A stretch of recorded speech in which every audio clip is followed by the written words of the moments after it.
Bien-aimés dans le Seigneur, bonsoir. Nous vous saluons dans le nom de notre Seigneur Jésus-Christ. Et nous sommes sur ce plateau ce soir encore une fois pour vous parler de la part de notre Seigneur Jésus-Christ, pour vous parler de ce qui se passe actuellement dans le monde, l'actualité. Et je suis en cellule avec mon frère, le frère qui est en ces lieux, mon frère Francis. Bienvenue. Merci beaucoup. Je suis tellement enchanté d'être là ce soir. Voilà. Alors ce soir, nous allons parler d'un sujet très délicat, un sujet vraiment qui me touche moi personnellement. Et je sais que c'est un sujet qui touche la plupart d'entre nous. Et c'est un sujet dont j'aimerais vraiment qu'on discute, qu'on parle en tant que chrétien, en tant qu'enfant de Dieu. Parce que aujourd'hui, nous entendons les gens parler de la venue du Christ, les gens parler de la fin du monde, les gens nous parlaient des vaccins, les gens nous parlaient du coronavirus, les gens nous disent que le diable a pris, donc il a pris l'autorité sur le monde. Donc, chacun a son point de vue par rapport à tout ce qui se passe. Et nous remarquons que les enfants de Dieu sont remplis de peur, ils sont remplis de crainte. Et on ne sait même plus où nous sommes. Et on se demande, est-ce que vraiment, si Jésus revenait bientôt, il trouvera la foi? C'est une question qui me tient vraiment à cœur parce que je me suis rendu compte que le monde tourne à l'envers. Et nous aimerions quand même avoir un éclaircissement sur tout ce qui se passe. Mais là, nous voulons vraiment apprendre de la Bible. Qu'est-ce que la Bible nous dit par rapport à tout ce qui se passe aujourd'hui? Qu'est-ce que la Bible nous dit par rapport au dernier jour, par rapport à l'enlèvement, par rapport au, je ne sais pas, 666 comme les gens les disent. Est-ce que c'est Covid, c'est le 666? Est-ce que les vaccins, c'est le 666? Est-ce que le fait que nous vivons aujourd'hui ces temps où le monde est dans la désolation, c'est vraiment la fin du monde? Parce que les gens sont vraiment... Nous sommes tous dans les tourments, nous sommes tous inquiets. Personne ne sait ce que le lendemain lui réserve. Et c'est la raison pour laquelle j'ai invité mon frère en ces lieux, parce que lui, il est un peu calé dans les histoires de Dieu. Il s'y connaît un peu parce que je sais qu'il va nous donner quelque chose, il va nous apprendre quelque chose de nouveau. Et je pense qu'en tant qu'enfant de Dieu, vous qui êtes dehors, vous qui nous suivez, je pense que vous allez recevoir quelque chose de particulier ce soir, parce que ce soir, c'est vraiment un soir un peu particulier. C'est un soir où nous allons apprendre beaucoup de choses, où nous allons peut-être aussi comprendre notre identité, où nous allons comprendre qui nous sommes réellement et quel est le pouvoir que nous avons en tant qu'enfants de Dieu. Mon frère, je t'invite à nous donner un peu, expliquez-nous un peu. Merci. Je suis à votre disposition. Posez tout ce que vous voulez. Ce soir, nous allons parler de la Bible. Ouais. Pas de ce que les gens parlent. Parleront de ce que la Bible parle. Tu vois? De ce qu'il nous dit. Alors, c'est ça. Moi, je t'attends. Hein? Ouais. Voilà. Et nous voulons entendre, nous voulons savoir ce que la Bible dit à propos de tout ce qui se passe. Est-ce que Jésus-Christ connaît vraiment, il connaît les moments ou les temps de son retour? Ça, c'est une question que j'aimerais savoir. J'aimerais vraiment avoir une réponse là-dessus. Okay. Parce qu'aujourd'hui, nous entendons beaucoup de choses, par-ci, par-là. Tout le monde dit ce qu'il veut. Voilà. Il y a ceux-là qui nous parlent. On ne sait pas si ça vient de la Bible ou c'est la peur qui leur font dire ce qu'ils disent, mais c'est un peu confus dans la tête des gens. Donc, voilà. On aimerait un peu avoir un éclaircissement là-dessus. Très bien. Voilà. D'abord, je vais dire ceci. Ce soir, nous parlerons de la Bible. Est-ce que tu me permettrais que je peux aussi transcrire, interpréter en swahili pour les gens qui ne comprennent pas le français, parce qu'il y a nombreux qui aimeraient aussi qu'on fasse notre programme en swahili. Donc, ce serait mieux qu'on interprète aussi en swahili pour ceux qui ne comprennent pas français. Pas de problème. D'abord, j'aimerais dire ceci. Nous parlerons de la Bible. Tutaongelea kuhusu Biblia. Je ne parlerai que de la Bible. Nitaongelea tu kuhusu Biblia. Parce que C'est ça notre boussole. Kwa sababu hii ndio mwanzo wetu wala msingi wetu. Parce que c'est ce que nous voyons aujourd'hui. Kwa sababu yale ambayo tunayaona leo, comme vous l'avez bien très dit, kama gisi tuliyasema, très bien dit, kama gisi tuliyaongea, que c'est le monde ni dunia à l'envers. Ni dunia ni kama imechanganyikiwa. Et les grands problèmes que nous avons aujourd'hui, na shida ambayo kubwa tuko nayo leo, c'est l'oubli. Ni kusahau. L'oubli. Kusahau. Parce que les chrétiens oublient. Kwa sababu Mkristo amesahau. Ils oublient rapidement. Na Mkristo anasahau upesi. Et c'est comme vous avez dit. Na ni kama gisi mlisema. Est-ce que lorsque le Fils de l'homme viendra, je, wakati mwana wa Adam atarudi, trouvera-t-il la foi? Ataikuta kweli imani? Cette question, elle a été posée il y a pas mal d'années. Hii swali iliuliziwa miaka mingi inapita. Mais aujourd'hui, elle est d'actualité. Lakini leo pia tunaliuliza. C'est bien lui-même, Jésus-Christ, qui a posé cette question. Na ni Yesu Kristo mwenyewe ambaye aliuliza hili swali. Lorsqu'il reviendra, akasema wakati nitarudi, est-ce qu'il va trouver la foi? Je, ataikuta imani? Alors, ce soir, na jioni ya leo, j'aimerais dire aux nouveau-nés, nilitaka kuambia wale ambao wamezaliwa upya Kikristo, les nouveau-nés du royaume, wale ambao walizaliwa upya katika ufalme, les nouveau-nés dans les royaumes, wale ambao walizaliwa upya ndani ya ufalme, que nous sommes dans la victoire. Nataka kuambia ya kwamba sisi tuko ndani ya ushindi. Amen. Amen, alors amen. Là, nous lisons directement sans perdre le temps. Na sasa tutasoma hapo bila kupoteza wakati. 1 Corinthiens. Tunasoma wa Korinto wa kwanza 15:57.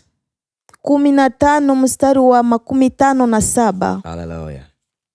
1 Corinthiens. Wa Korinto wa kwanza 15:57. 15 na 57 yake. Voilà. Et là, nous allons voir ce que la Bible nous dit. Na hapo tutaona Biblia inasema nini. Voilà. La Bible nous dit ceci en Swahili et ma sœur va lire en français.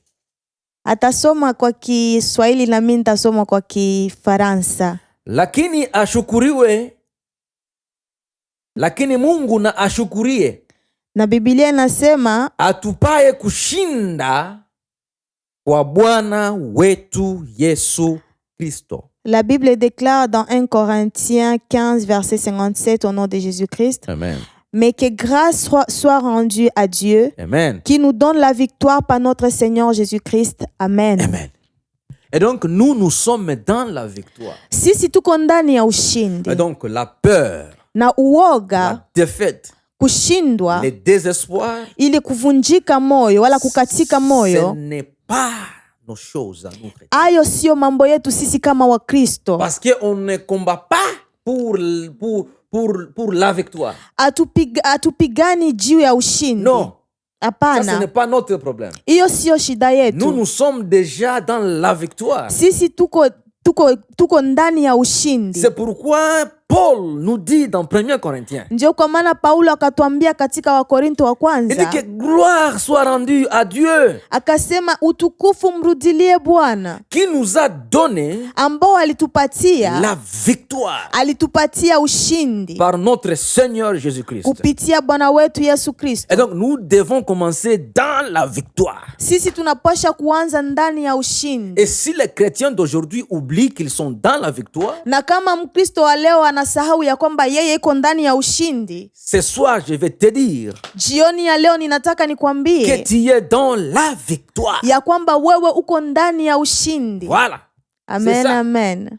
Et Alléluia. Cette victoire-là, na huyo ushindi, c'est Dieu lui-même qui l'a préparé, qui l'a planifié. Ni Mungu mwenyewe ambaye aliandaa. Alléluia. Amen, amen. Alléluia. Amen. Donc, nous ne sommes pas des peureux. Ni kusema ya kwamba sisi si watu wa Nous uoga. ne sommes pas des pleurnichards. Sisi si watu wa kulialia, Non, nous hapana. sommes victorieux. Sisi ni washindi. Alléluia. Amen, Alors, je vais amen. vous ramener tout d'abord Na ninataka niwapeleke au commencement. katika mwanzo, Ce que Dieu a voulu. ile ambao Mungu alitaka. Pourquoi Dieu a créé l'homme? Kwa sababu gani Mungu kamuumba Qu'est-ce qu'il mwanadamu? a donné à l'homme? Na alimpea mwanadamu nini? Voilà. Nous allons lire Genèse 1, Tutasoma katika kitabu cha Mwanzo, verset 26. Mwanzo sura ya kwanza mstari wa 26. Genèse chapitre 1er Mwanzo sura ya kwanza et le verset 26. mstari wa 26. Et la Bible nous dit ceci. Haleluya. Mwanzo sura yake ya kwanza mstari wa 26. Na maandiko nasema, Mungu akasema, na tumfanye mtu kwa mfano wetu na kwa sura yetu, wakatawale samaki wa baharini na ndege wa angani na wanyama na nchi yote pia na kila chenye kutambaa kitambaacho juu ya nchi. Amen. Amen, amen. Nous allons lire Genèse, premier verset 26 au nom de Jésus-Christ. Amen. Puis Dieu dit, Amen. faisons l'homme à notre image, selon notre ressemblance, Voilà. et qu'il domine sur les poissons de la mer, Voilà. sur les oiseaux du ciel, sur les bétails, sur toute la terre et sur tous les reptiles qui rampent sur la terre. Amen. Amen. C'est-à-dire, nous sommes créés, n'est-ce pas, en l'image de Dieu. Ni kusema sisi tuliumbwa kwa mfano wa Mungu. Nous sommes son image, nous. Ni kusema ya kwamba sisi tunamfanana na Mungu, wala sisi ni uso wa Mungu. Voilà. Mfano wa Mungu. Ressemblance. Sisi tunamfanana Mungu. Il nous a donné le pouvoir Alitupatia uwezo, de dominer. akatupatia uwezo wa kutawala. Frère Francis, si j'ai posé la question de savoir ce qui veut dire vraiment dominer, quand Dieu dit qu'il nous a donné le pouvoir de dominer sur la terre, Amen. que veut dire la Bible? Que veut dire la Bible sur ces mots-là, dominer? C'est quoi ces mots-là, dominer? C'est une bonne question. Et c'est ce que le monde oublie. Na hiyo ni anasema kwamba niliuliza swali ya kusema ya kwamba Biblia inasema ya kwamba Mungu alitupatia sisi uwezo wa kutawala. Amen. Sasa namuuliza kutawala kibibilia Mungu alitaka kumaanisha nini kusema anatupatia uwezo wa kutawala? Na anasema ya kwamba kutawala, dominer veut dire gouverner. Kutawala ni manake kutawala.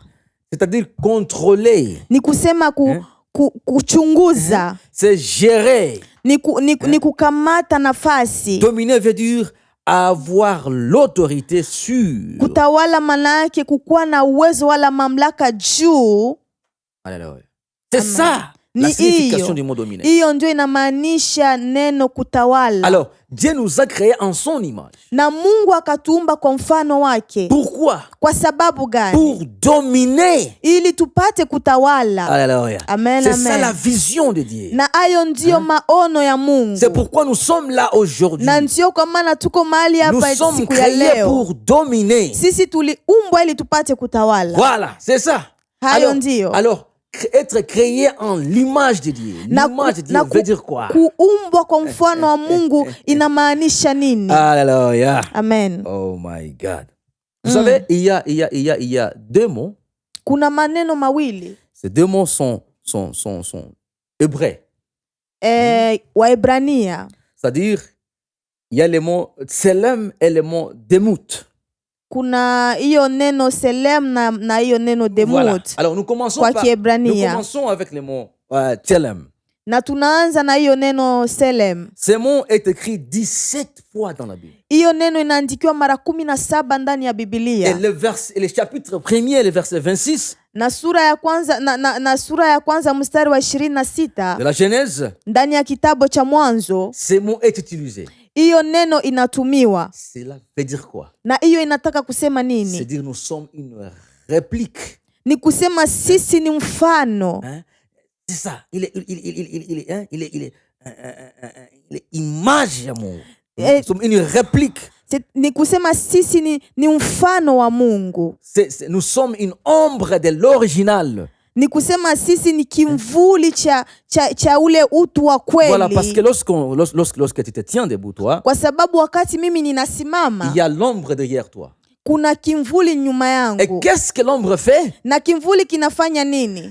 Elle fait textuellement ce que tu fais. Kimvuli kinafanya vile vile gisi mimi nafanya. Voilà, si tu sautes, Ni kusema kama mimi nikiruka, l'ombre également saute. kimvuli pia Si kinaruka. tu chantes, Kama ukiimba, elle chante aussi. kimvuli pia Donc kinaimba. elle fait tout ce que tu fais. Ni kusema kimvuli kinafanya kila kitu ambacho Voilà, c'est pourquoi unakifanya. nous sommes créés en l'image de Dieu. Ndio kwa maana sisi tuliumbwa kwa mfano wa Mungu. Dans l'image de Dieu. Na ndani ya mfano wa Donc nous Mungu faisons tout ce qu'il fait. tunafanya kila kitu ambacho Voilà, anakifanya. c'est ça la signification originale du mot image. Na hiyo ndio inamaanisha kufanana. Voilà, c'est ça. Donc nous Amen. sommes l'image de Dieu. Ni kusema sisi tuliumbwa kufanana na Mungu. Alors le mot démoute, Na hiyo neno linasema demut, qui est très important aussi. ambao ni la muhimu pia sana. Ça veut dire quoi? Inasema nini? Inamaanisha nini? Donc la descendance du sang. Ni kusema uzao wa damu. Voilà, donc vous savez les gens qui ont un même sang, Unajua watu ambao wako na damu moja, dans une même famille, ambao walizaliwa katika familia ils se moja, ressemblent. wanafanana. Et donc nous Na sisi nous ressemblons à Dieu. sisi tunafanana na Mungu. Est-ce que vous me comprenez? Je, mnanielewa? La descendance du sang. Kupitia kizazi cha damu. Et ce sang-là vient de notre racine mère. Na hiyo damu inatoka katika mizizi yetu. Et c'est ça notre père. Na hiyo mizizi ndio dhahabu yetu. C'est ça notre papa. Nous ressemblons à notre papa. Sisi tunafanana na baba C'est ça yetu. Dieu. Huyo ndiye Mungu. Donc nous sommes une ressemblance de Dieu. Sisi ni watu ambao tunamfanana Mungu. En action Tunamfanana Mungu kwa matendo ou en apparence. wala kwa muonekano. Alléluia. Amen, C'est amen. ça l'image de Dieu. Hiyo ndio mfano wa Mungu. Alors il dit, Na anasema, créons l'homme akasema tumuumbe mwanadamu selon notre image, kulingana na gisi tulivyo, selon notre ressemblance. kama gisi tunafanana. Alors pourquoi? Na sababu gani? Pour dominer. Ili apate kutawala. C'est très important. Hiyo ni ya muhimu sana. Cette expression, Hiyo masemi elle est très importante. iko ya muhimu sana. Parce que lorsque Dieu avait dit, Kwa sababu wakati Mungu créons alisema l'homme tumuumbe mwanadamu pour qu'il domine. ili apate kutawala. Voilà ce qui s'est passé. Angalia ni nini Il y ilitokea. a eu le transfert du pouvoir et de l'autorité. Kulikuwa kutumiwa kwa uwezo Alors, na utawala kwa mwanadamu. Le transfert du pouvoir Mungu alimpatia mwanadamu uwezo na et mamlaka. l'autorité. Voilà. Akampatia uwezo na Cela mamlaka. veut dire quoi? Hiyo inasema nini? Inamaanisha Cela veut nini? dire que l'homme est établi Ni kusema mwanadamu akashimikwa. comme souverain. Akashimikwa kama kichwa. Voilà, comme maître. Akashimikwa kama kichwa. Voilà, comme Kama gouverneur. kiongozi. Comme les gérants. Kama kiongozi. Comme les responsables de régner sur terre. Akashimikwa kama kiongozi ambaye anaposha kutawala ulimwengu. Avec toute autorité Na mamlaka yote de représenter Dieu ya kumwakilisha Mungu sur la terre. duniani. Voilà. Il a été établi Mwanadamu alishimikwa, de gérer toutes les ressources akapewa mamlaka ya kuongoza mali qui yote, constituent la terre. kila kitu ambacho kinatawala Et donc duniani. l'homme Na kusema mwanadamu est le représentant divin yeye alikuwa na mwakilishi wa mbinguni dans le monde physique. ndani ya dunia ya Et kimwili. donc, déjà au commencement, Hata kuanzia mwanzo Dieu nous a créés dans la victoire. Mungu alituumba ndani ya Parce ushindi, que nous sommes son image. kwa sababu sisi ni mfano Nous wake, sommes les représentants divins. kwa sababu sisi ndio tunamwakilisha wakilishi wa mbinguni. Voilà, c'est ça. Ndiyo Et hayo. il continue. Na anaendelea akasema, Ça, c'est très important. hii ni ya muhimu sana. Il continue. Na anaendelea Dans Genèse 3, Katika kitabu cha Mwanzo sura ya 3 14 jusqu'à 15. mstari wa 14 mpaka 15. Et la Bible nous dit, Na Biblia inasema, tunasoma pale kwa kitabu cha Mwanzo sura yake ya 3 na mstari wake wa 14 hadi 15. Sikiliza. Maandiko yanasema, Bwana Mungu akamwambia nyoka, kwa sababu umefanya hayo, umelaaniwa wewe kuliko wanyama wote na kuliko hayawani wote walioko mwituni. Kwa tumbo utakwenda na mavumbi utakula siku zote za maisha yako. 15. Nami nitaweka uadui kati yako na huyo mwanamke, na kati ya uzao wako na uzao wake. Sikia, huo utakuponda kichwa na wewe utamponda kisigino. Haleluya. Amen, amen. Haleluya. Tunasoma Genèse 3 verset 14 à 15 au nom de Jésus-Christ. Amen. L'Éternel Dieu dit au serpent, Amen. puisque tu as fait cela, tu seras maudit entre tous les bétails et Amen. entre tous les animaux des champs. Haleluya. Tu marcheras sur ton ventre et tu mangeras de la poussière tous les jours de ta vie. Amen. Je mettrai l'inimité entre toi et la femme, entre ta postérité et sa postérité. Amen. Celle-ci t'écrasera la tête et tu lui blesseras les talons. Amen. Nous venons de lire Genèse 3, 14 jusqu'à 15. Tunamaliza kusoma Mwanzo sura ya 3 mstari wa 14 mpaka 15. Est-ce que vous comprenez ce que ça veut dire? Je, mnaelewa ni nini inamaanisha? C'est-à-dire quoi? Inamaanisha nini? Parce que Dieu, Kwa sababu Mungu dans sa vision, katika maono yake était que l'homme domine, ilikuwa mwanadamu atawale. était que l'homme ait le pouvoir et l'autorité. Ilikuwa mwanadamu akuwe na uwezo na mamlaka. Après même la faillite de l'homme, Hata kisha kushindwa kwa mwanadamu, après l'échec de l'homme, hata kisha kushindwa kwa mwanadamu, Dieu n'a pas renoncé à sa vision. Mungu akuacha maono yake. C'est-à-dire, après la faillite, Kisha kushindwa kwa mwanadamu, Dieu a mis les plans de la rédemption de l'homme en marche. Mungu akaweka mpango wa ukombozi wa mwanadamu. Voilà. Et ce plan a été tout d'abord révélé à Satan lui-même. Na huyo mpango shetani mwenyewe ndio alipata ufunuo wake. Alors, c'est ce que nous venons de lire dans Genèse. Na ni hayo ambayo tunatoka kusoma katika kitabu cha Mwanzo. Alors, Dieu dit ceci. Na Mungu anasema hivi. Il dit au serpent,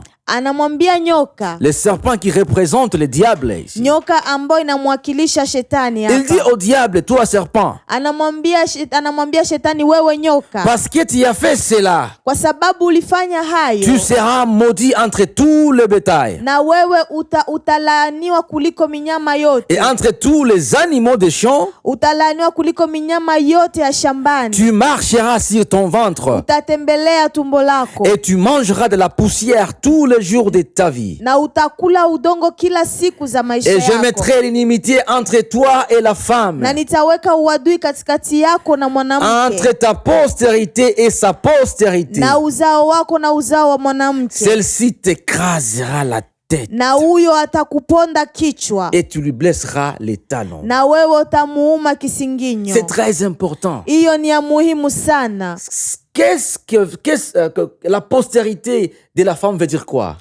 Kizazi cha mwanadamu ni kusema nini? Cela, ça fait référence à la famille dans laquelle Jésus-Christ serait venu. Hiyo inataka kumaanisha tu wala kufananishwa na familia ambayo Yesu Kristo alitoka ndani. Voilà, dans son humanité. Katika utu wake. Voilà. Alors, le serpent ici représente le diable, Satan. Na hapa nyoka inamwakilisha shetani. Alors, et Dieu dit à Satan, Na Mungu akamwambia shetani, parce que tu as fait ça, kwa sababu ulifanya hivyo, la postérité de la femme, kizazi cha mwanamke, la postérité de la femme qui représente Jésus ici, kizazi cha mwanamke ambacho kinamwakilisha Yesu hapa, t'écrasera la tête. kitakuponda kichwa. Et c'est là où il y a les secrets. Na ni mahali hapo ambapo kuna siri. Que veut dire écraser la tête de Satan? Inamaanisha nini kuponda kichwa cha nyoka? C'est-à-dire écraser son pouvoir. Ni kusema kuivunja mamlaka yake wala uwezo wake. C'est-à-dire écraser son autorité. Ni kusema kuponda utawala wake. C'est-à-dire écraser son influence. Ni kusema ni kuponda utawala wake. C'est-à-dire écraser le pouvoir du gouvernement de Satan. Ni kuponda uwezo wa uongozi wa shetani. Amen. Et ceci englobe toutes les stratégies. Na hii inaweka mahali pote huyo mchezo wote mahali pamoja. Toutes les manigances. Hiyo kazi yote. Toutes les manœuvres de Satan. Kazi yote ya shetani. Tout ce que Satan est en train de planifier. Ni kusema mipango yote ya shetani est écrasé par Jésus-Christ. Inavunjwa na Yesu Kristo. Est-ce que vous comprenez ça? Je mnaelewa hayo? Donc voilà le message du moment, mon cher. Hiyo ndio ujumbe wa sasa. Moi, je n'entends pas ce que les gens disent. Mimi sisikii yale ambao watu wanasema. Moi, je suis la Bible. Lakini mimi ninafuata Biblia. Et la Bible nous dit que nous sommes victorieux. Na Biblia inasema ya kwamba sisi ni washindi. Dès le début. Kuanzia mwanzo. Alors ça c'était l'Ancien Testament. Ilikuwa ni agano la kale. Entrons maintenant dans le Nouveau Testament. Acha tuingie sasa katika agano jipya. Hébreux 2:14. Tutasoma katika kitabu cha Waebrania sura ya 2 mstari wa 14. Et la Bible nous dit. Na Biblia ikasema, ainsi donc, puisque les enfants participent au sang et à la chair, il y a également participé lui-même, afin que par la mort, il rende impuissant celui qui avait la puissance de la mort, c'est-à-dire les diables. Alléluia. Est-ce que tu comprends ça? Je unaelewa hayo? Hébreux 2:14. Waebrania sura ya 2 mstari wa 14 tunasoma kwa jina la Yesu. Amen. Amen. Basi kwa kuwa watoto wameshiriki damu na mwili, Amen. Yeye naye vivyo hivyo alishiriki yayo hayo. Amen. Ili kwa njia ya mauti amharibu yeye aliyekuwa na nguvu za mauti, yani ibilisi. Amen. Tu comprends maintenant? Je unaelewa? Ça dit quoi? Inamaanisha nini? Par sa mort, ni kusema ni kupitia kifo chake Jésus a rendu Yesu alipea impuissant le diable. Alimfanya shetani asiwe na nguvu. Parce que c'est le diable qui avait le pouvoir de la mort. Kwa sababu shetani ndiye alikuwa na uwezo juu ya kifo. Par sa mort, Jésus na kupitia kifo yake Yesu lui a rendu impuissant. Akamfanya asiwe na nguvu. Alors, lorsque nous avons lu en Swahili, na wakati tulisoma kwa Kiswahili, la Bible nous dit Biblia inatuambia qu'il a détruit. Inasema ya kwamba akaharibu. Il a détruit le diable. Yesu akaharibu shetani. Et si vous regardez bien, na wakati kama ukiangalia vizuri, ce verset d'Hébreux, hiyo kitabu cha Waebrania, ce chapitre d'Hébreux, hii sura ya Waebrania, et celui de la Genèse 3, na ile ya Mwanzo sura ya 3, se ressemble. Inafanana. Il y a une concordance.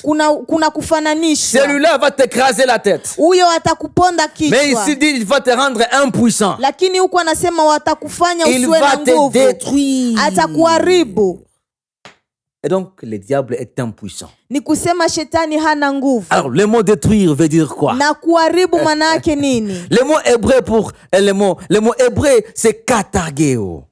Hiyo uneno kwa Waebrania inamaanisha katargeo. Voilà. Katargeo veut dire quoi? Na katargeo inamaanisha nini? Ça veut dire inasema rendre impuissant. Ni kusema kufanya mtu asiwe na nguvu. Rendre inopérant. Kufanya mtu asiwezi kufanya chochote. Privé de force.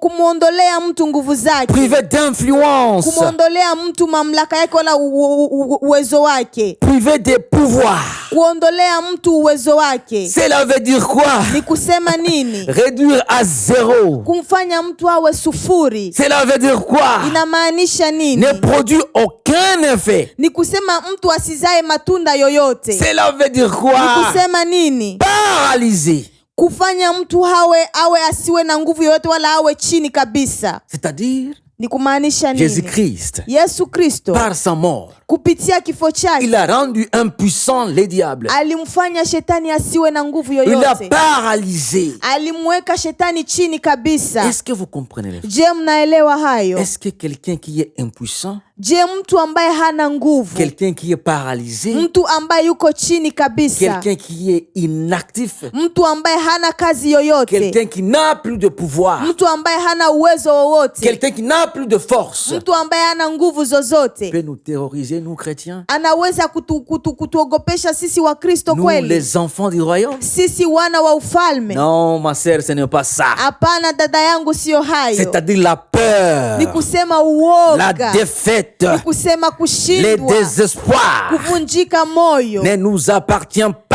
sio vya kwetu. Nous sommes les enfants du royaume. Sisi ni wana wa Nous sommes ufalme, victorieux. sisi ni washindi. Par sa mort, Kupitia kifo Jésus-Christ chake a vaincu le diable. Yesu Kristo alimshinda Il l'a rendu shetani, impuissant, akamfanya asiwe na nguvu, inopérant. akamfanya asiwe na kazi Il a yoyote, écrasé son pouvoir. akaponda nguvu zake, Donc utawala wake. pour nous qui sommes dans le royaume, Ni kusema kwa sisi ambao tuko katika ufalme, Satan n'a plus de force. shetani hana nguvu Il tena, n'a plus d'influence. hana uwezo wowote juu Et ça, ce yetu. n'est pas moi.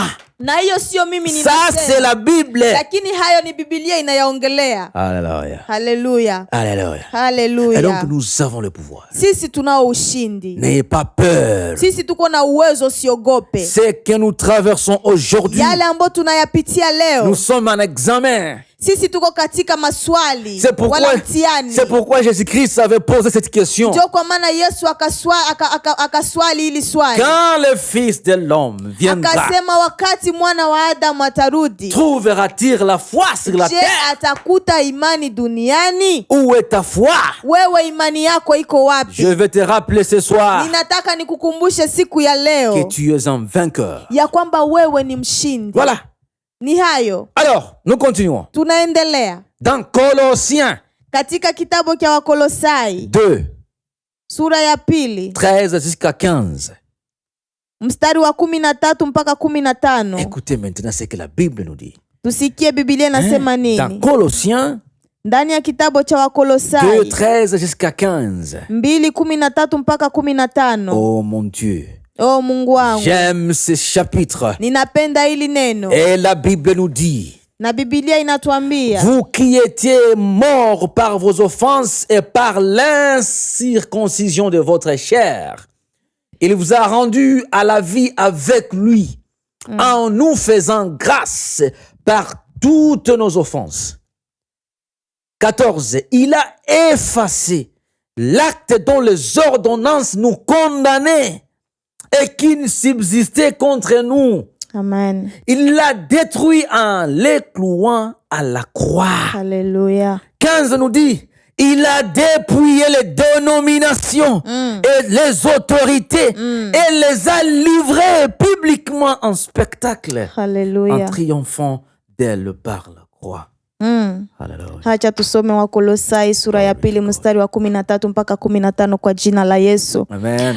Na ninyi mlipokuwa mmekufa kwa sababu ya makosa yenu na kutokudhahiriwa kwa mwili wenu, aliwafanya hai pamoja naye, Amen. akiisha kutusamehe makosa yote, akisha kuifuta ile hali iliyoandikwa ya kutudhiaki, ya Amen. kutushtaki kwa hukumu zake, iliyokuwa na uadui kwetu. Amen. Akaiondoa isiwepo tena, akaingongomea msalabani. Amen.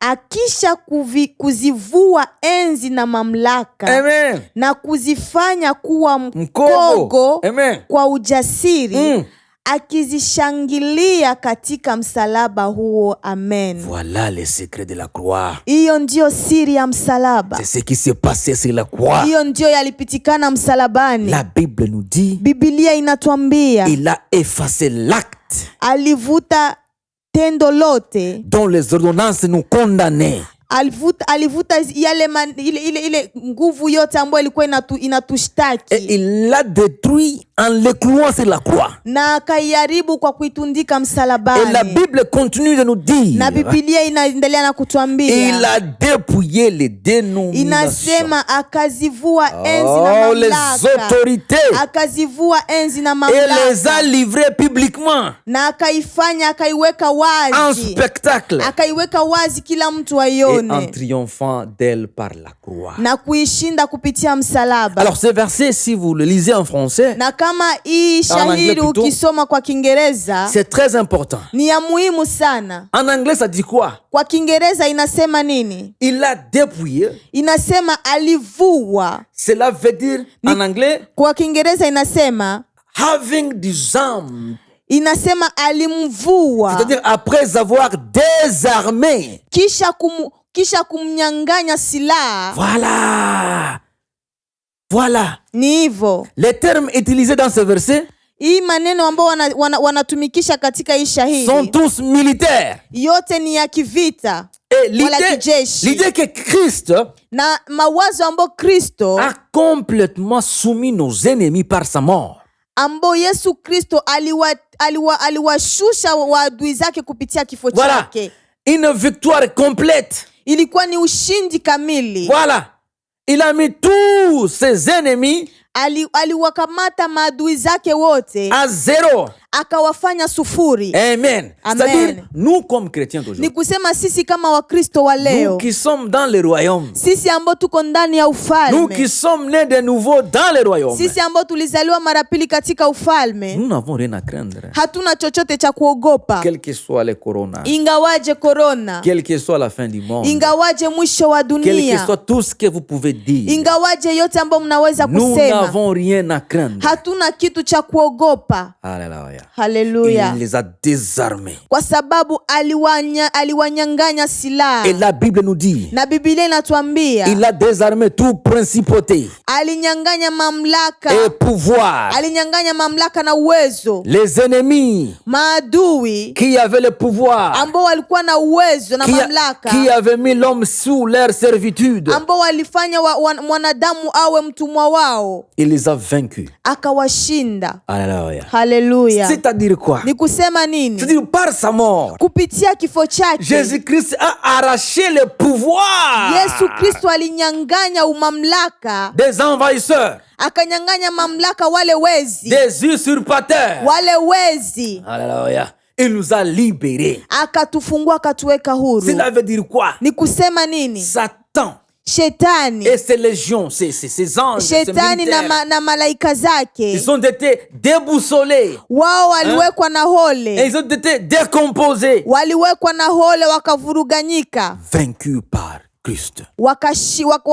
wakashindwa na Yesu Kristo, Ils sont captifs.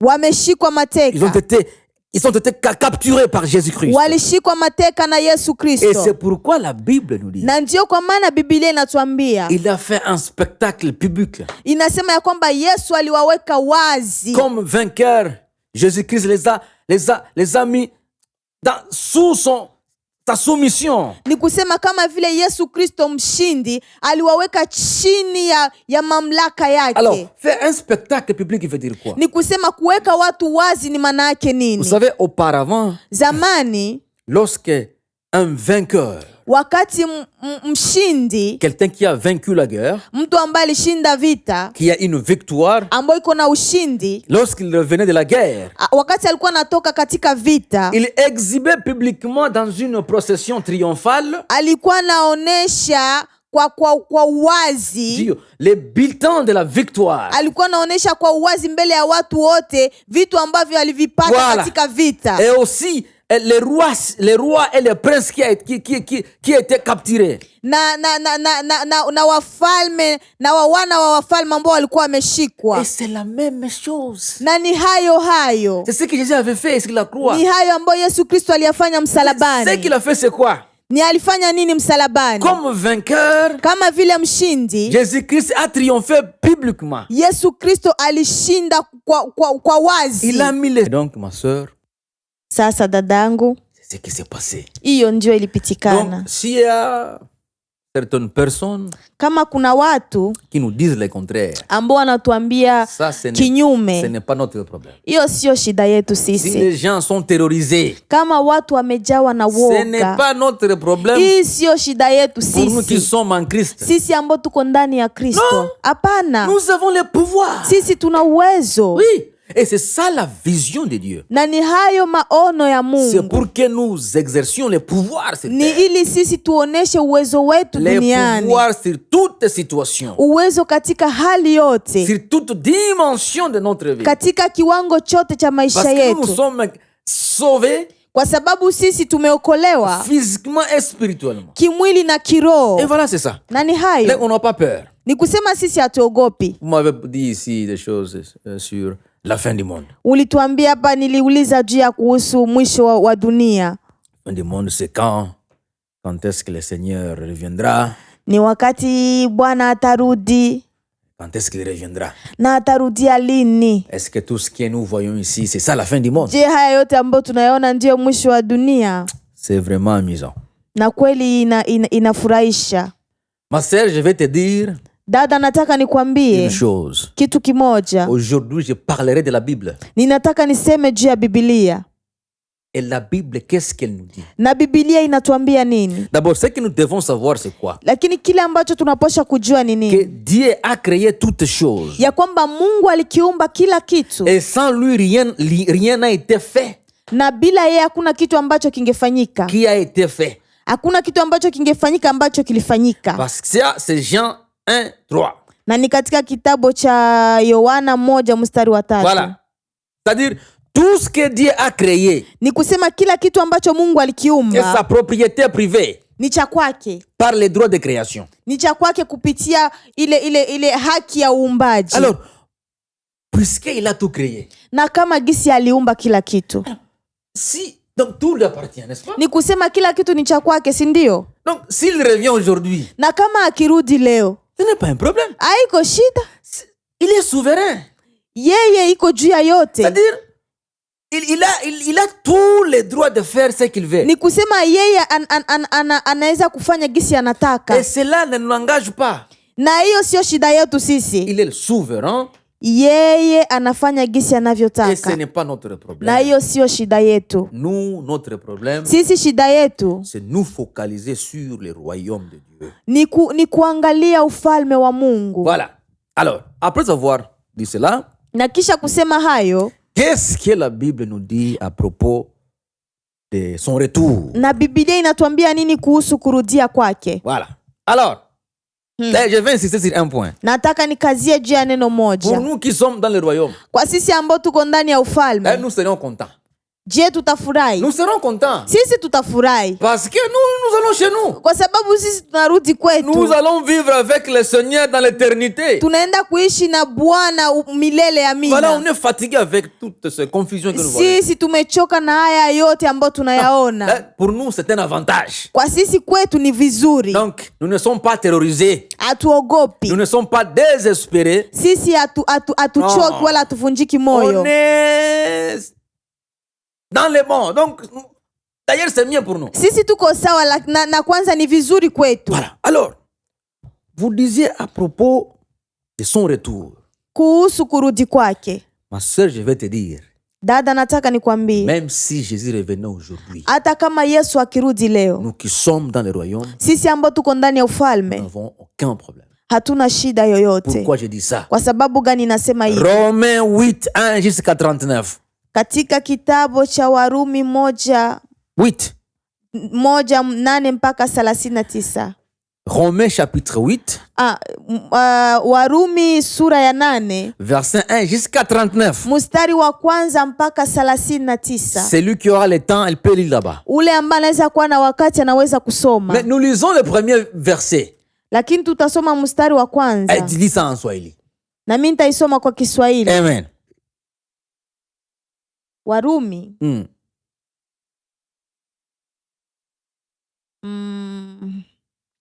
Tutasoma Warumi sura ya 8 mstari wa kwanza mpaka mstari wa kwanza peke yake. Lakini ule ambaye iko na wakati anaweza kusoma mstari wa kwanza mpaka mstari wa Voilà.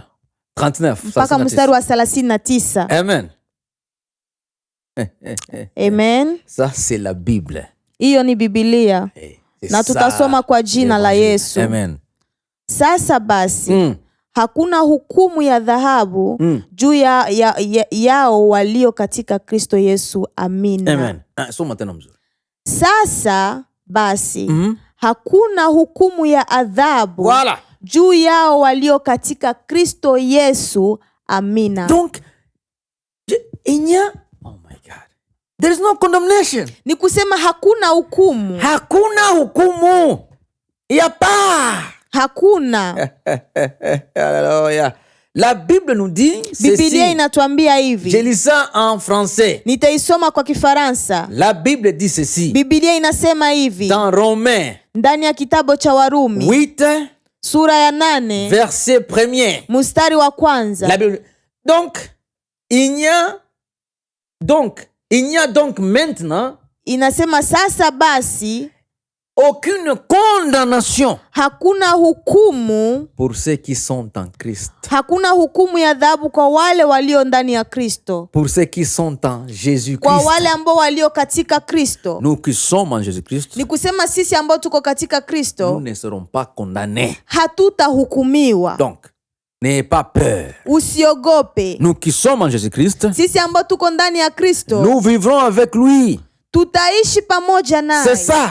Ndiyo hayo. Notre condamnation, nous, c'est notre avantage. Je peux dire ça. Hukumu yetu sisi ni vizuri kwetu. Parce que nous irons dans le royaume de Dieu. Kwa sababu sisi tutaenda katika ufalme wa Mungu. Alors, je reviens. Na ninarudia.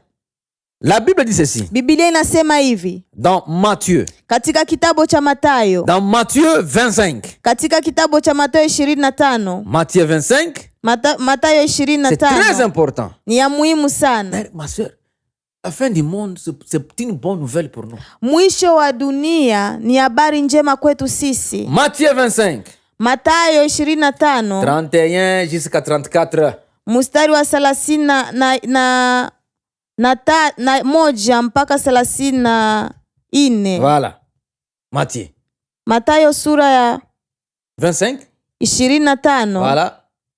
31 jusqu'à 34. 31 mpaka 34. Voilà.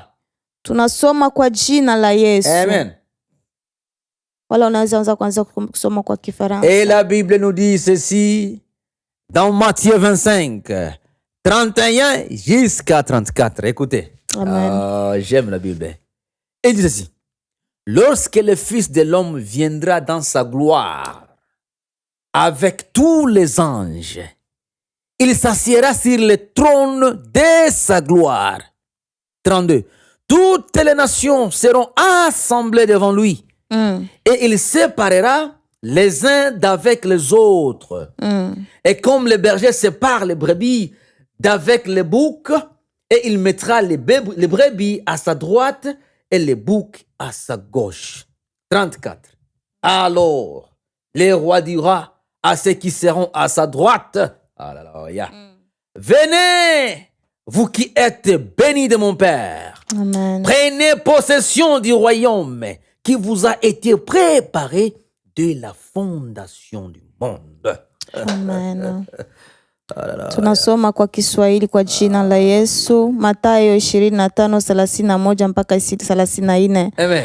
Hapo atakapokuja mwana wa Adamu katika utukufu wake na malaika watakatifu wote pamoja naye, ndipo atakapoketi katika kiti cha utukufu wake. Amen. Na mataifa yote yatakusanyika mbele zake, naye atawabagua kama vile mchungaji abaguavyo kondoo na mbuzi. Atawaweka kondoo mkono wake wa kuume na mbuzi mkono wake wa kushoto. Kisha mfalme atawaambia wale walio mkono wake wa kuume, njooni mliobarikiwa na Baba yangu. Amen. Urithini ufalme mliowekewa tayari tangu kuumbwa ulimwengu. Amen. Voilà. Pour nous, c'est une bonne nouvelle. Ni kusema kwetu sisi ni habari njema. Il dit, vous qui êtes bénis Anasema nyinyi ambao mmebarikiwa par mon Père, na Baba yangu, entrez ingieni et prenez possession du royaume na mkamate ufalme préparé pour vous dès la fondation du monde. ambao uliwaandalia tangu uumbaji wa Et ulimwengu. là, nous rentrons encore dans Genèse. Na hapo tunarudia tena katika kitabu cha La Bible, Mwanzo. il dit, nous avions été créés pour dominer. Biblia inasema kwamba tuliumbwa ili tupate Et donc, kutawala. la terre, c'est notre royaume, nous. Ni kusema ulimwengu ni ufalme wetu Il dit, sisi. entrez Anasema et ingieni prenez possession du royaume na mkamate qui a ufalme été préparé pour vous. ambao uliandaliwa ajili yenu. Donc, c'est que l'homme a perdu. Ni kusema kile ambacho mwanadamu Ce n'est pas une alipoteza religion. sio dini, C'est hapana, le royaume. lakini ni C'est le ufalme, pouvoir. ni C'est uwezo, l'autorité. ni mamlaka. Est-ce que vous me comprenez? Je, mnanielewa? Et la Bible continue Na ceci. Biblia inaendelea na kusema Verset 41. Dans Matthieu 25, 41, la Bible dit ceci. Dans 41, Matthieu 25, 41. katika kitabu cha Mathayo 25 mstari wa 44 41 d'abord. 41. Voilà. Ensuite, il dira à ceux qui seront à sa gauche, retirez-vous de moi, maudits, allez dans l'effet éternel qui a été préparé pour le diable et ses anges. Il dit, allez là-bas, Akasema nendeni huko, retirez-vous de moi, mtoke mbali nami, vous êtes maudits, nyinyi mmelainiwa, vous êtes maudits, nyinyi mmelainiwa, et allez dans le feu éternel na enendeni katika moto wa milele qui a été préparé pour Satan, ambao uliandaliwa ajili ya c'est-à-dire shetani. le diable et ses anges. Ni kusema shetani na malaika zake. Allez, vous écoutez maintenant une révélation ici. Na usikie sasa ufunuo hapo. Le feu éternel Moto wa milele était consacré pour le diable et ses anges. uliandaliwa shetani na malaika zake Tout tu simplement. peke Parce yake, que lorsque Dieu a créé l'homme, kwa sababu wakati Mungu alimuumba il mwanadamu, a créé l'homme pour qu'il vive éternellement. alimuumba ili mwanadamu aishi Donc le milele, feu ne le concernait pas. na huyo moto haukukuwa unamhusu Mais mwanadamu. alors, parce qu'aujourd'hui, Lakini kwa sababu leo, ce qui nous terrorise maintenant, ile ambayo inatuogopesha ce leo sont ceux-là ni qui wale sont maudits, ambao wamelainiwa, les pécheurs. wenye Ils veulent nous dhambi, terroriser. wanataka Oh, Jésus kutuogopesha. revient bientôt. Yesu anakuja ima, Yesu anafanya hivi. Hiyo sio shida yetu. Nous irons vivre avec l'Éternel. Sisi tutaenda huko kuishi pamoja na Voilà. Bwana. Et si tu veux Ndiyo vivre hayo. avec nous dans l'éternité, Na kama wewe unataka kuishi nasi katika ufalme wa Mungu, mais recevez Jésus comme ton sauveur. umkubali Yesu kama Bwana na Mwokozi C'est wako. tout, c'est tout. Ni hiyo tu peke Amen, yake. amen. Amen, Et le amen. verset 46, Na mstari wa 46 unasema, 46b dit ceci. 46b unasema, Mais les justes, lakini waaminifu les justes iront à la vie éternelle. wenye haki wataishi katika maisha ya milele. Voilà. Et ceux qui iront au châtiment éternel, ce sont les mauvais. Na wale ambao wataenda katika pigo la milele ni wale ambao waliishi maisha mabaya. Donc il ne faut pas nous terroriser. Ni kusema tusiogope. Avec vos affaires là, c'est la fin du monde. Tusiogope aseme ni mwisho wa dunia. Non, ça ne nous concerne pas. Hiyo haituhusu sisi. Nous irons vivre dans l'éternité avec notre roi. Sisi tutaenda kuishi katika ufalme wa milele pamoja na mfalme wetu. Alors, parce que la question concernait la fin du monde. Kwa sababu swali lilihusu mwisho wa dunia. Qu'est-ce que la Bible dit Na Biblia inatuambia à nini propos de ces choses? kuhusu hayo mambo? Oh my God. Oh Mungu wangu. Alors, lisons Matthieu 24. Acha tusome katika kitabu cha Mathayo 24. Matthieu 24, 3 jusqu'à 14. Mathayo 24 mstari wa 3 mpaka 14. 14. 14. Ouais. Matthieu 24. Matthieu 24. Mathayo 24 Voilà. 3 jusqu'à 14. 3 mpaka 14. Voilà. La Bible dit ceci. Je lis en français. Na nasoma kwa Kifaransa. Il s'assit sur la montagne des Oliviers. Hata alipokuwa ameketi katika mlima wa Mizeituni, Et les disciples vinrent en particulier lui faire cette question. wanafunzi wake wakamwendea kwa faragha wakisema, Dis-nous, tuambie, quand sera-t-il? Quand cela arrivera-t-il? mambo hayo yatakuwa lini?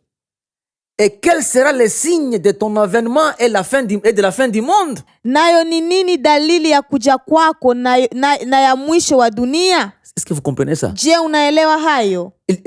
La question est celle-ci.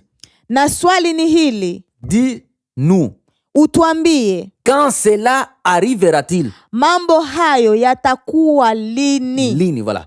Et quel sera le signe de ton avènement et de la fin du monde? Nayo ni nini dalili ya kuja kwako na ya mwisho wa dunia? Voilà. Écoutez maintenant. Sikia sasa. Jésus leur répondit. Na Yesu akajibu. Prenez garde que personne ne vous séduise. Akawaambia, angalieni mtu asiwadanganye. Car plusieurs viendront sous mon nom. Kwa sababu wengi watakuja kwa jina langu. Disant, c'est moi qui suis le Christ. Wakisema mimi ni Kristo. Et ils séduiront beaucoup de gens. Nao watawadanganya wengi. Vous entendrez parler de guerre. Nanyi mtasikia habari za vita na matetezi. Et de bruit de guerre. Voilà.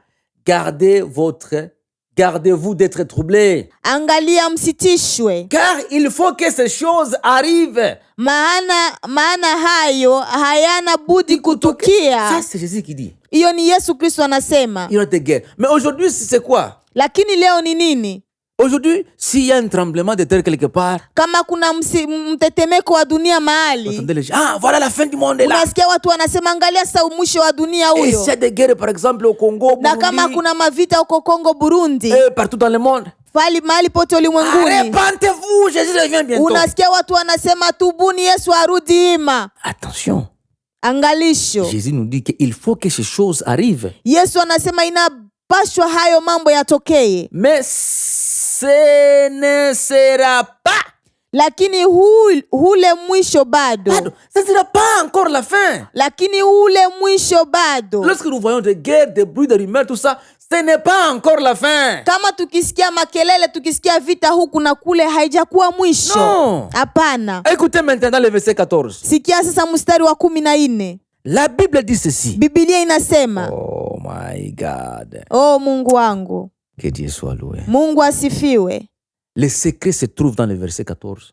Siri iko ndani ya mstari wa 14. Mais celui qui 13 d'abord. Celui qui persévérera jusqu'à la fin sera sauvé. 13 inasema, lakini mwenye uvumilia hata mwisho ndiye ataokolewa. Cette bonne nouvelle du royaume, hiyo habari njema ya ufalme, sera prêchée dans le monde entier. Itahubiriwa katika ulimwengu wote. Pour servir de témoignage à toutes les nations. Kwa ushuhuda kwa mataifa yote. Écoutez maintenant ma sœur. Sikia dada.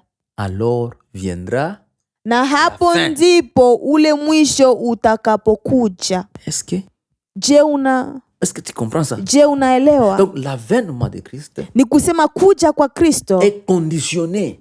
Ina masharti. C'est conditionné. Ina masharti.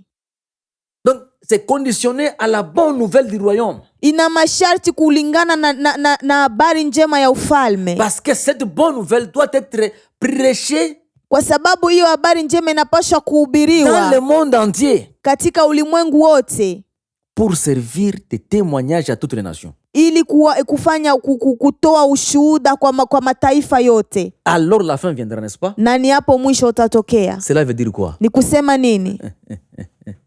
Si la parole, kama neno, si la bonne nouvelle, kama habari njema pas encore atteint le monde entier, haijafika ulimwenguni pote, Dieu n'est pas un menteur. Mungu si msema uongo. Jésus ne reviendra pas. Yesu hatarudi. Est-ce que tu me comprends? Je, unanielewa? Regarde, est-ce que tu me comprends? Uniangalie, je, unanielewa? C'est ça la Bible. Hiyo ndio Biblia. Et c'est pourquoi ndio kwa maana cette question ici, hii swali, elle a été posée iliuliziwa il y a déjà 2000 ans. Kunapita miaka 2000. Mais le monde est encore là. Lakini ulimwengu bado uko hapo. Juste une petite anecdote. Nika mfano tu kadogo. En 2000 ans, mwaka wa 2000, tout le monde, kila mtu, watu wote, voilà 2000 ans, c'est la fin du monde. Walisema ya kwamba mwaka 2000 ni mwisho wa dunia. C'est la fin du monde. Mwisho wa dunia. Mais aujourd'hui nous sommes en 2021. Lakini leo tuko mwaka 2021. Il y a ceux qui ont dit non.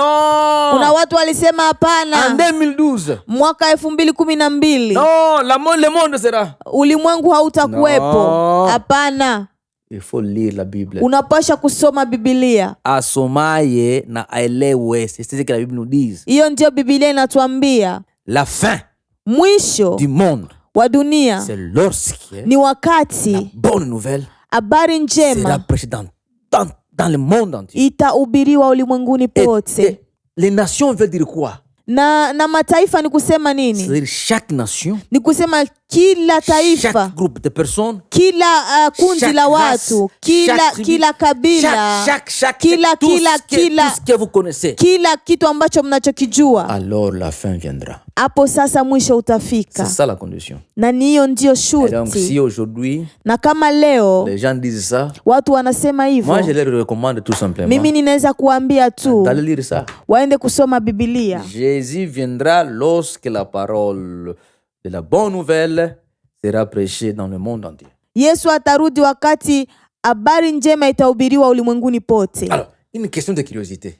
Na niko na swali, Est-ce que le message du royaume je, ujumbe wa ufalme a-t-il déjà atteint le monde entier? ishafikiria ulimwenguni Et wote? si ce n'est pas encore atteint, Na kama bado si ça n'a pas haijafikia encore atteint ulimwenguni le monde, wote, c'est-à-dire ni kusema il ne reviendra pas. Yesu C'est atakuja. ça.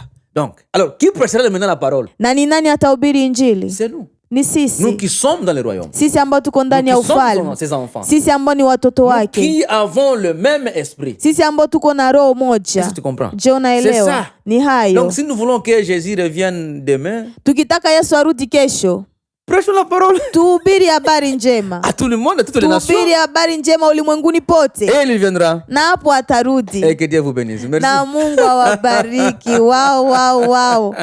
Ilikuwa ni neno nzuri, une bonne parole vraiment. Tunashukuru Mungu kwa neno la leo, kwa sababu ni neno ambalo inaweza kukufanya ujirevolte we en tant que mtoto wa Mungu wala en tant qu'enfant de Dieu. Ni neno ya kukufanya ujirevolte. Mi vraiment najipata nafasi yangu, natambua nafasi yangu, najua mimi ni nani. Najua kwamba je ne suis pas n'importe qui, mais je suis une personne que Dieu a choisi. Dieu a accepté de me redonner ces pouvoirs là. Mungu alitupatia tena ule uwezo, ile mamlaka ambayo shetani alikuwa alitunyanganya. C'est-à-dire que l'enfer là, c'est pas pour nous. Hein? C'est pas pour nous l'enfer. Jamais. Mes frères et sœurs, l'enfer c'est pas pour nous. Nous sommes les enfants du royaume. Amen. Tuko wana wa ufalme. Voilà le message. Nini tutaogopa? De quoi est-ce que tu as peur? Usiogopi corona, usiogopi matatizo, usiogopi tout ce qui se passe, parce que Dieu nous a donné même les armes avec lesquelles combattre les matatizo te uko naona. Il faut que nous soyons forts. Tunapasha kuwa fort. C'est pendant ces moments-ci que tunapasha kuwa fort, tusimame imara katika Kristo. Vraiment partager, parce que je sais que ce message est très important. Na ningependa hii message iwafikie wengi. Partager au maximum selon gisi mnaweza kupartager. Suivez-nous, vraiment nous sommes là avec vous. Nous sommes là pour vous servir.